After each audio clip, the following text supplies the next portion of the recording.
Moi, je commence à me dire, depuis presque 2 ans,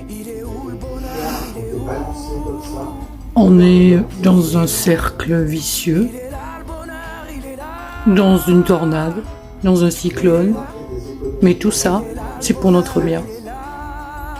C'est dur à avaler, ça. Hein. C'est comme une épine qui reste coincée dans la gorge. Bon, alors certains ont la vérité, forcément. On n'est pas à la bonne hauteur. Au niveau d'une pyramide, nous, on est à la base. Mais celui qui est en haut de la pyramide, ou ceux, ils ont une autre vue, un autre point de vue. Il y a forcément des raisons. Et même eux, est-ce qu'ils sont au courant? Est-ce qu'ils sont au courant de la vérité? Tous ces peuples, toutes ces personnes qui sont bousculées dans leur quotidien, c'est énorme. Depuis 2 ans, posons-nous la question. On a eu droit à tout. On a eu droit à, chouette, pour moi en tout cas, confiné, super. Les oiseaux, les animaux qui retrouvaient leur liberté. La nature qui reprenait ses droits. Moi, ça m'a plu. J'ai trouvé ça sympa. Reprendre le temps de s'occuper de soi.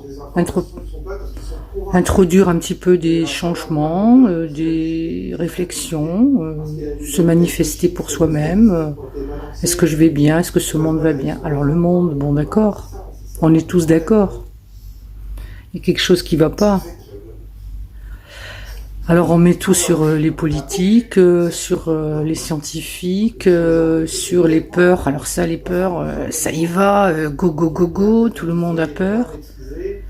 Mais si on s'occupe de soi, vraiment, ça change la donne. Alors moi, je dirais qu'on n'a pas la réponse. Personne n'a la réponse. Sinon, ça serait grave s'il y avait quelqu'un, une personne qui aurait la réponse. Sur 6 milliards ou 7 milliards de personnes, une personne a la réponse? C'est un peu diabolique tout ça. Non, moi je pense qu'on est dans un engrenage, qu'on a des peurs et qu'il faut avoir du courage, de carpe diem à fond, cueillir le jour tous les jours, et puis on aura la réponse. Et si c'était l'univers qui nous envoie un message, on y pense à ça? Bref, passez une bonne journée.